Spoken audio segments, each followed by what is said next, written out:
1년에 2번 봄과 가을로 이렇게 옷 정리를 하는 일은 참 성가시기도 하지만 그러나 또 꼭 해야 되는 작업이기도 하죠. 옷 정리의 기준을 누군가가 들려줬는데 작년에 입지 않았다면 그거는 버리라는 그런 말을 해주었습니다. 그런데 작년에 입지 않았던 것은커녕 그냥 잘 못 버리죠. 이제 어떤 게 있냐면 굉장히 옷이 낡았지만 애착이 가는 옷이 있습니다. 그래서 못 버립니다. 또 어떤 옷은 좀 비싸게 주고 산 거거든요.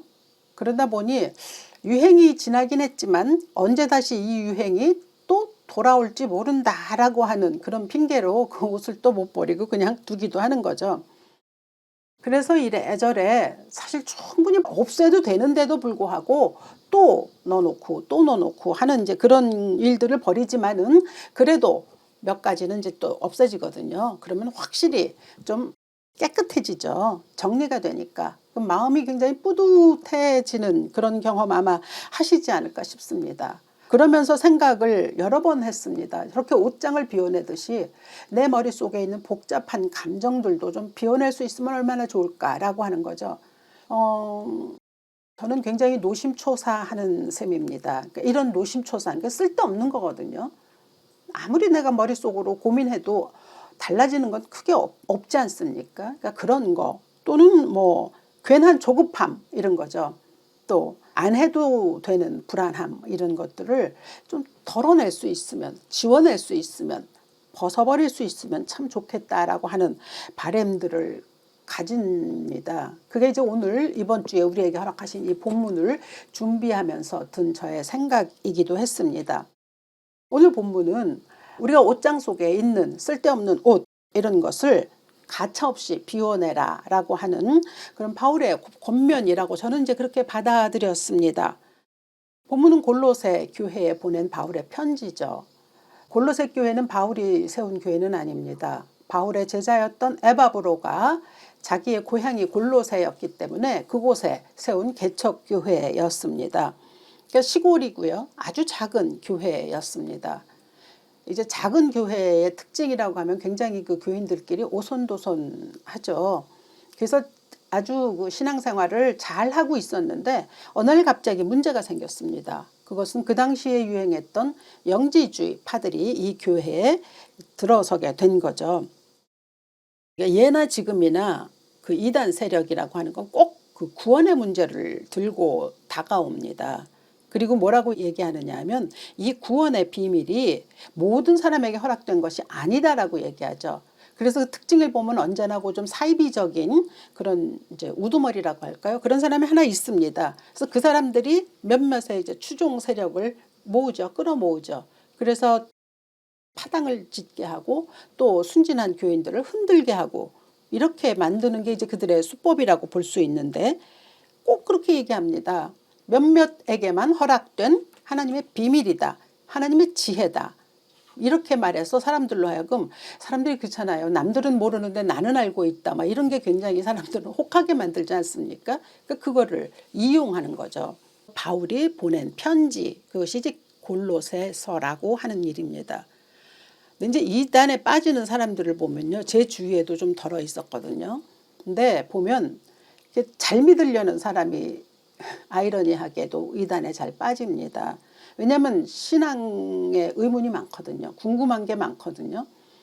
그런데 이제 아무리 궁금한 게 많아도 그 교회 공동체로부터 제공받는 신앙적인 교리 뭐 이런 게 든든하면 그렇게 잘 빠지지 않습니다. 그러니까 이단에 빠지지 않기 위해서 정말 필요한 것은 뭐 단순한 얘기인데요. 기초적인 교리죠. 신앙의 가장 중요한 핵심이 흔들리지 않도록 내 마음에 자리 잡고 있어야 하는 거죠. 그것이 이제 1절에서 보면 그러므로 너희가 그리스도와 함께 다시 살리심을 받았으면 이라고 시작되거든요. 그러니까 다시 살리심을 받았다라고 하는 건 이미 죽음이 전제되는 거잖아요. 죽었으니까 다시 살아나는 거잖아요. 신앙의 기초는 나의 죽음을 선언하는 것으로부터 시작한다는 것을 볼 수 있습니다. 갈라디아서 2장 20절 내가 그리스도와 함께 십자가에 못 박혔나니 그런즉 이제는 내가 산 것이 아니요 오직 내 안에 그리스도께서 사신 것이라. 이제 내가 육체 가운데 사는 것은 나를 사랑하사 나를 위하여 자기 자신을 버리신 하나님의 아들을 믿는 믿음 안에서 사는 것이라 하고 고백했거든요. 그리고 이 고백의 말씀이 수많은 그리스도인들의 동일한 신앙 고백이기도 합니다. 우리는 십자가에 못 박았다라고 하는 거죠. 아, 그래, 예수님이 십자가에 못 박혔지라고 하는 과거에 일어났던 그 사실을 그냥 받아들이는 것만으로, 그러니까 그 사실을 그냥 믿는 것만으로는 충분하지 않은 것이죠. 그 예수 그리스도의 십자가의 일을 받아들일 뿐만 아니라 그때 나의 옛자아도 나의 옛사람도 그때 함께 십자가에 못 박혀져서 죽었다라고 하는 것을 선언하는 데까지 이르러야만, 그래야만 그 예수 그리스도의 십자가는 우리의 십자가가 될 수 있는 거죠. 그러니까 과거에 있었던 사실로 믿는 것뿐만이 아니라 그 사실이 지금 현재의 나의 구원에 어떻게 연결되고 있느냐를 확실하게 인지하고 있느냐라고 하는 바로 그 점이죠. 그래서 옛자아는 죽었기 때문에 이제 나는 새로운 삶을 사는 그러한 자다라고 하는 결단이 있는 거죠. 근데 그게 연결되지 않으면 십자가로 인하여 우리에게 허락되는 영생, 부활, 구원 이러한 것들은 우리에게서 과연 이루어질 수 있느냐라고 하는 점에서는 이제 확실히 대답할 수가 없죠. 그건 아닌 것이죠. 그런데 이 자기 죽음이라고 하는 게 한 번으로 그냥 딱 끝나는 거면 참 좋겠는데 그렇지가 못합니다. 그러니까 육신을 지니고 살아가고 있는 동안 다가오는 육신의 소욕이죠. 그게 우리로 하여금 끊임없는 갈등을 만들어내거든요. 바울이 고백하지 않았습니까? 내 지체 속에서 한 다른 법이 내 마음의 법과 싸워 내 지체 속에 있는 죄의 법으로 나를 사로잡는 것을 보는도다. 오호라 나는 곤고한 사람이로다. 이 사망의 몸에서 누가 나를 건져내랴. 바울은 얼마나 위대한 하나님의 종입니까? 그럼에도 불구하고 그 역시 자신의 육신의 소욕으로부터 오는 그 수많은 갈등 때문에 이렇게 이 사망의 몸에서 누가 나를 건져내랴라고 탄식했고, 그랬기 때문에 그가 고백하지 않았습니까? 나는 날마다 죽노라. 맨날 매일 자신의 죽음을 인정할 수밖에 없다라고 하는 것이죠. 근데 이게 바울에게만 있겠습니까? 바울도 그랬을지인데 우리들은 더하다고 볼 수 있겠죠. 그러니까 우리가 떨쳐내지 못한 육신의 소욕이 있습니다. 부정할 수 없죠. 그래서 제가 이 말씀을 이제 준비하면서 그래, 버려버려야 하는, 없애야만 마땅한 옷가지들을 그대로 그냥 계속 거기다 걸고 있으니까 먼지도 나고 자리도 차지하고 아무런 소용이 없는 거거든요. 그럼에도 불구하고 그걸 못 버리고 있는 것, 그런 생각이 든다는 거죠. 불필요한 것들은 빨리빨리 없애버려야 하는데 그렇게 못하는, 그래서 말하자면 만족감, 깨끗함 이런 걸 잘 못 누리고 있는 그런 연약함, 또 탄식 이런 게 있다는 거죠. 근데 그것에 대해서 이제 생각해 볼 때 바울이 그것을 어떻게 표현했냐면 5절부터 8절까지 해서 땅의 것들이라고 그렇게 이야기를 했습니다. 벗어버려야 하는, 갖다 버려야 하는 것들임에도 불구하고 여전히 지니고 있는 것 아니냐 하는 그러한 이제 꾸중을 골로새 교인들에게 하고 있습니다. 유진 피터스는 메시지 성경에서 간단하게 말합니다. 뭐든지 내 마음대로 하려고 하는 거. 그러니까 내 마음대로 하고자 하는 그 욕심에서 기인한 그 행동 이런 거, 그렇지 않으면 또 마음에 드는 것이라고 하면 어떻게든지 그걸 움켜쥐려고 하는 것, 그것을 땅의 것이라고 말하고 또 이어서 그것을 탐심이라고도 얘기합니다. 그러니까 그래, 정직해야지, 거짓말하지 말아야지, 그래야 그렇게 살면 안 되지라고 하는 이런 단순한 도덕적이고 윤리적인 것에서 멈추는 것이 아니라 그러한 일들을 행할 때 하나님의 진노가 임한다고 이야기해 줬습니다. 그러니까 우리가 이러한 일을 하지 말아야 할 근거, 그것은 하나님이 기뻐하시지 않는다는 거죠. 하나님이 우리에게 새 생명을 주셨는데 우리는 여전히 고집하고 있다는 거죠. 그 새 생명과는 맞지 않는 것을 자꾸 가져오고 가지고 있고 라고 하기 때문에 그것을 버려야 한다. 그게 하나님에게 대한 반역이 되기 때문에 하나님 진노하실 것이고, 그러니까 그것을 꼭 버려야 한다라고 바울이 얘기하는 겁니다. 우리가 잘 그러잖아요. 참 그렇게 하고 싶은데 잘 안 됩니다. 이런 말 많이 하거든요. 그걸 다 알고 있기 때문에 바울은 특별히 여기서 탐심은 우상숭배라는 말로 좀 긴장시켜주는 그런 말을 합니다. 그러니까 그냥 탐심, 그저 남의 걸 욕심내거나 또 필요 이상으로 좀 그걸 탐하거나 라고 하는 이러한 차원의 것이 아니라 이게 우상숭배라는 거죠. 그것 때문에 내 마음이 완전히 흔들리고 하나님 대신 그게 나를 좌지우지하고 있다라고 하는 그것을 얘기하는 거죠. 이게 사람에 따라 조금씩 다릅니다만 이런 모든 일들이 결국은 하나님 대신 우리 마음에 들어와 있는 것이다 라는 뜻이죠. 사람마다 자신의 뭐 무엇이든지 시선이든 감정이든 생각이든 빼앗아가는 건 좀 다양한 것 같아요. 그리고 사람의 성장에 따라 또 다르기도 합니다. 그래서 생각해 보는 거죠. 나는 무엇에 평소 약한가 뭐 이런 거죠. 요즘에 내 마음을 빼앗는 것은 무엇인가. 때로 어떤 사람에게는 그 사람의 생각을 사로잡는 게 물질일 수도 있고 뭐 소유일 수도 있고 자식일 수도 있고 뭐 권력일 수도 있고 아니면 자기가 즐거워하는 취미일 수도 있습니다. 또는 이념 또는 지식일 수도 있죠. 그다음에 뭐 개인적으로 내 외모라든지 또 지나치게 건강에 집착하는 거라든지 또 자기 만족을 위해서 이 일은 꼭 해야 된다고 생각해서 하는 일, 이러한 모든 일들, 그래서 거기다 절대적인 의미를 부여하는 것, 그것이 이제 결국은 탐심이고 그것은 죄라고 얘기하는 거죠. 우리가 새 사람을 입었다면 그러한 일들은 우리에게서는 있어서는 안 된다는 건 사실 지극히 상식적이기도 합니다. 그리스도와 함께 다시 살리심을 받았다면 그들은 위의 것을 찾아야 한다는 거죠.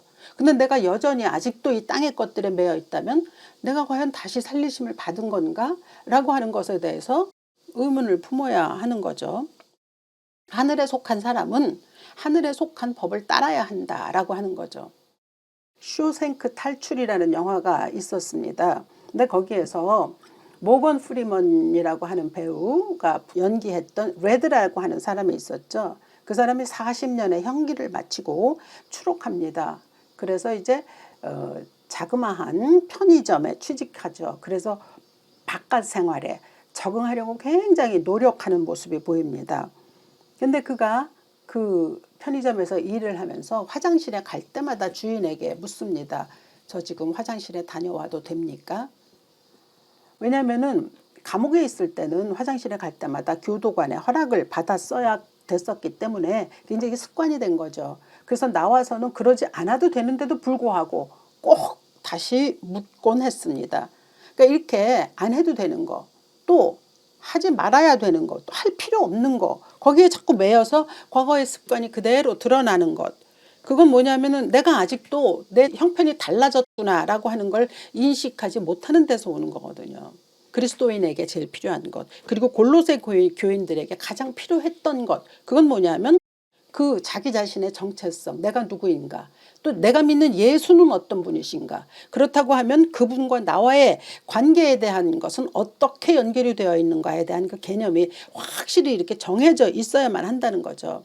그래서 그 정해져 있어야 하는 그 핵심적인 말씀, 그것을 저는 오늘 3, 4절에서 찾습니다. 이게 이 말씀으로만 읽으면 결코 쉽게 이해되긴 좀 어렵습니다. 3, 4절을 보면 이는 너희가 죽었고 너희 생명이 그리스도와 함께 하나님 안에 감추어졌음이라. 우리 생명이신 그리스도께서 나타나실 그때에 너희도 그와 함께 영광 중에 나타나리라. 그러니까 이 말씀을 읽으면서 참 많은 것을 생각했습니다. 첫 번째로 여기서 얘기잖아요. 죽었다고 선언하지 않습니까? 그러니까 우리가 예수를 믿는 신앙 가운데서는 첫 번째가 오케이, 난 예수 안에서 죽었습니다. 십자가에 달려 죽으실 때 나도 그때 내 옛사람은 죽었습니다. 그래서 이런 소욕이고 뭐 나쁜 죄성이고 이러한 모든 것들이 이기적이고 이런 것들은 다 끝났다라고 고백해야 되는 것. 그리고 난 다음에 너희 생명이 그리스도와 함께 하나님 안에 감추어졌다라고 얘기하죠. 이게 무슨 말일까요?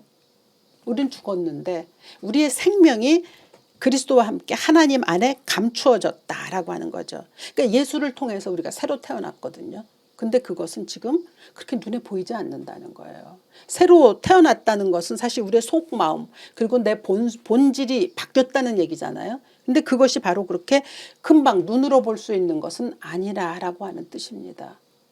예수 믿었다고 금방 이 겉모습이 달라지는 거 아니잖아요.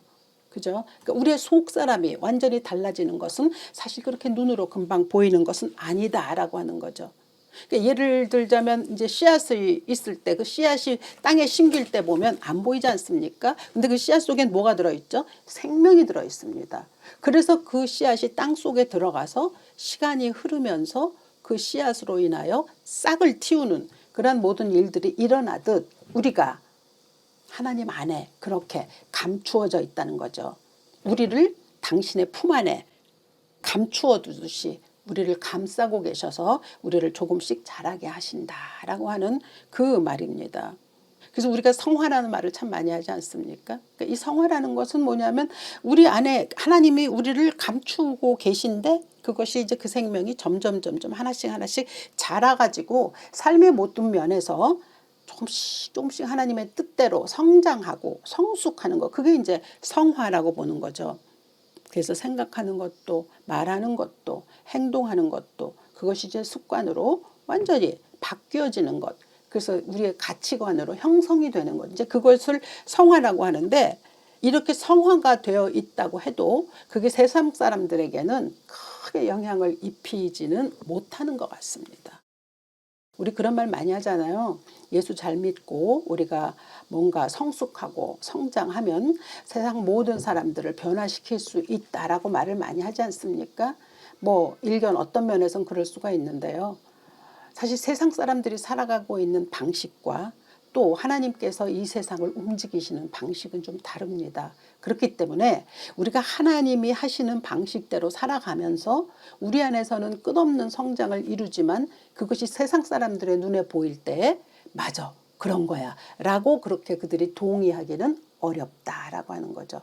왜냐하면 방식이 다르기 때문입니다.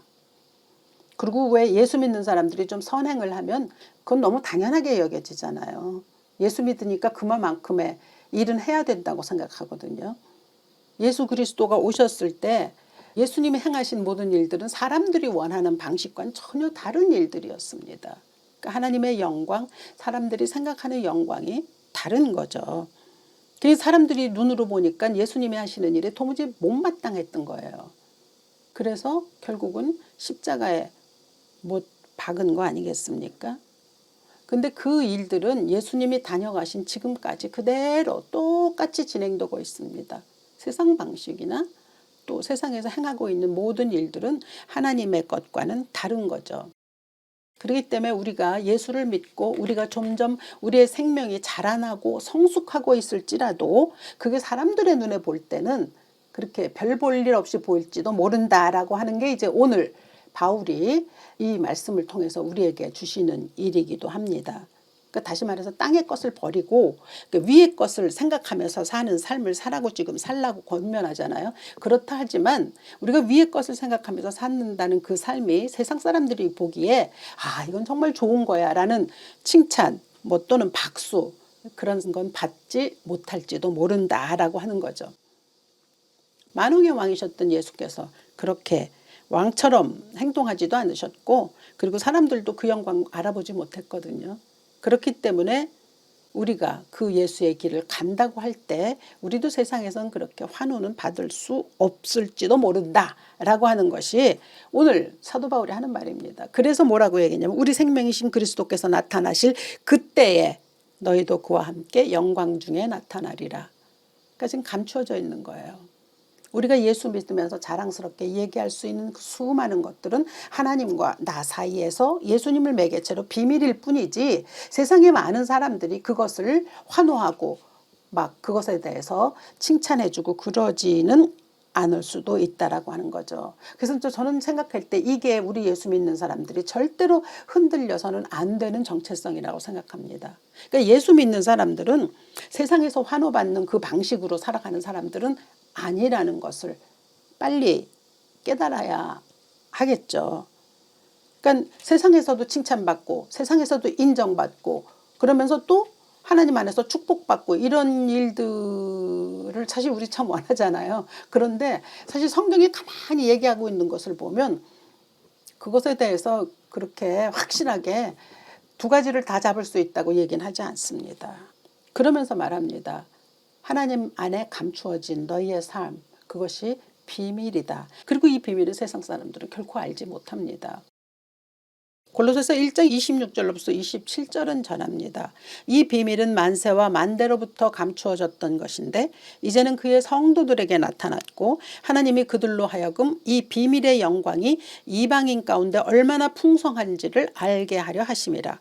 이 비밀은 너희 안에 계신 그리스도시니 곧 영광의 소망이니라.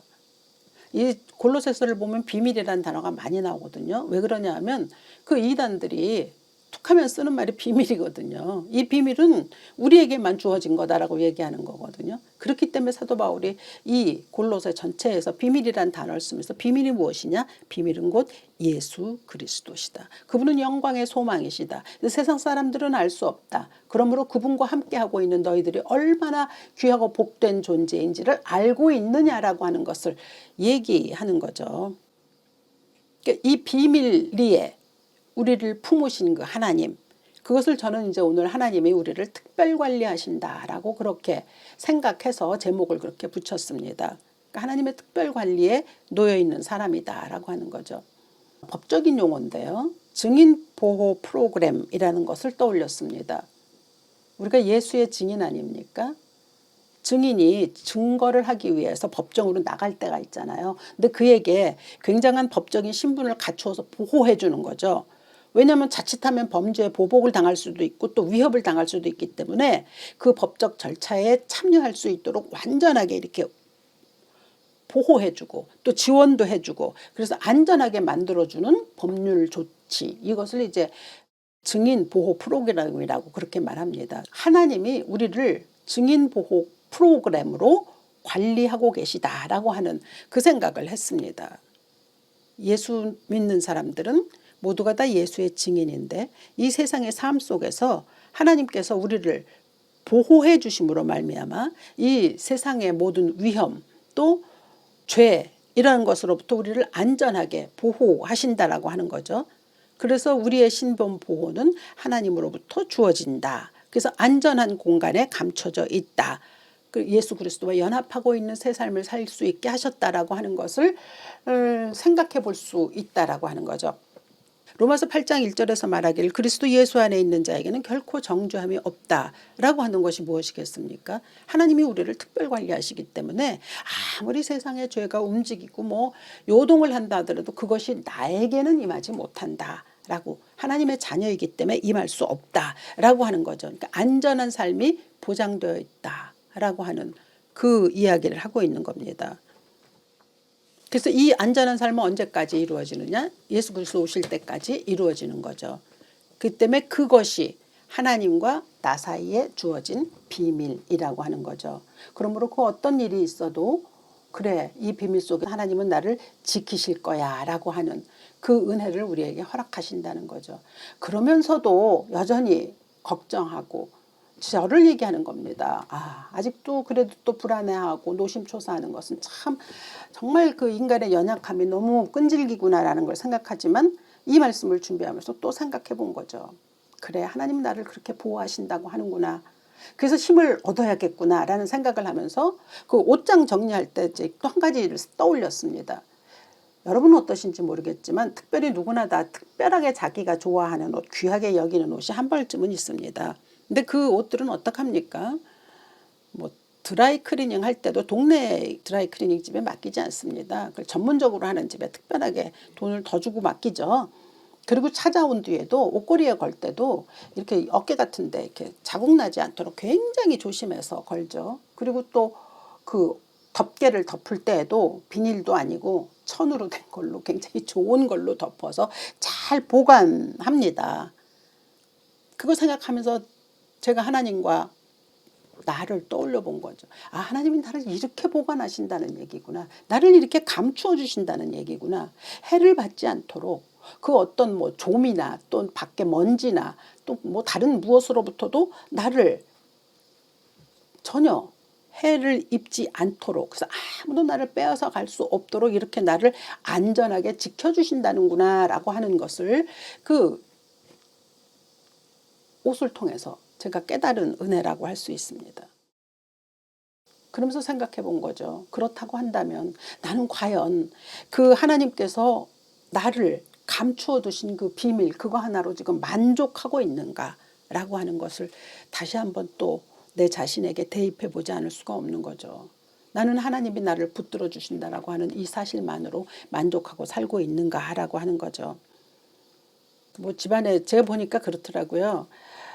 집안에 정말 값 나가는 귀중한 보석이 있는 사람들은 별로 그렇게 시장하지 않더라고요. 그리고 다른 사람의 시선에도 별로 요동하지 않더라고요. 그리고 겉으로 모조품을 이렇게 갖고 다녀도 뭐 별로 방해도 받지 않는 자신감이 있거든요. 왜냐하면 진짜가 있기 때문이죠. 그런 것처럼 내 생명이 하나님 안에 감추어져 있다라고 하는 걸 정말 확신하면 담대하죠. 예, 담대합니다. 이 모든 세상의 창조주 그리고 재판장이신 그 하나님이 나를 안전하게 보호하시고 또 나를 감춰주신다라고 하는 거잖아요. 근데 그 세상은 알 수 없다. 그 비밀이 하나님과 나 사이에만 허락되었다. 그렇기 때문에 그 비밀 속에 살아가는 우리가 즐거워야죠. 그걸 또 만끽할 수 있어야 되는 거 아닐까요? 그러니까 하나님의 특별 관리를 받는 우리가 그게 이제 세상의 방식과는 다르기 때문에 그래서 정말 그 특별 관리에 대해서 제대로 깨닫고 그걸 감사하지 않으면 좀 흔들릴 수가 있겠죠. 그 깊이를 잘 모를 수가 있게 되는 거겠죠. 그러니까 능력 있는 그리스도인이란 어떤 그리스도인이냐라고 생각해 볼 때 하나님께서 나를 특별 관리하시는 방식은 세상과는 다르구나. 그리고 근데 그것에 아멘 할 수 있는 사람. 다르기 때문에 오히려 나는 더 감사할 수 있습니다 하고 그 길을 기뻐서 갈 수 있는 사람. 그 사람이 믿음이 좋은 사람이겠죠. 세상이 알아주지 않아도 정말 기뻐할 수 있는 그런 사람이라고 생각합니다. 이것은 뭐 이 말씀을 준비하면서 또 저에게 주시는 특별한 은혜이기도 했습니다. 무엇 때문에 그렇게 노심초사하느냐. 내가 너를 특별 관리하고 있다. 귀하게 감싸고 있다. 또 내가 너를 증인 보호 프로그램이라는 것을 대입해서 너로 하여금 이 죄악의 많은 세상에서 많은 것들이 너를 해하지 않도록 내가 너를 돌보고 있다. 무엇 때문에 그렇게 걱정하느냐. 그래서 자꾸 세상에서 버려야 할 것을 버리지 못하고 자꾸 쥐고 있느냐. 그렇게 된다면 굉장히 어리석다라고 하는 주 예수 그리스도 다시 오실 때 영광의 날에 찬란하게 임할 그날을 기다리며 하나님의 신비 속에 거하라라고 하는 하나님의 음성을 들을 수 있었습니다. 그리고 그 음성이 저의 남은 생애 동안에 쭉 이어질 수 있기를 소망했습니다. 그래서 그러한 소망과 그러한 은혜가 여러분들에게도 그대로 있기를 바라는 이 아침입니다. 그런 주의 은혜로 충만하시기를 바랍니다. 살아계신 아버지 하나님은 우리를 참으로 특별하게 생각하시고 품어주시고 안전하게 보호하시고 또 귀하게 여기십니다. 그럼에도 불구하고 우리는 아직도 버려야 할 것들을 잘 버리지 못하고 그것들을 붙들고 있을 때가 있습니다. 주여 하나님께서 우리에게 원하시는 일들을 이룰 수 있는 하나님의 놀라운 자녀로 나 자신이 죽었음을 인정하고 그 인정한 삶들이 우리의 삶에서 일어날 수 있도록 축복하여 주시옵소서. 이것은 세상의 방식과 다르니 이것을 빨리 인식하게 하시고 하나님과의 함께 가는 그 삶이 얼마나 기쁘고 또 즐거운지 깨달을 수 있는 우리 모두 될 수 있도록 축복하여 주시옵소서. 주 예수 그리스도 귀하신 이름으로 기도합니다. 아멘.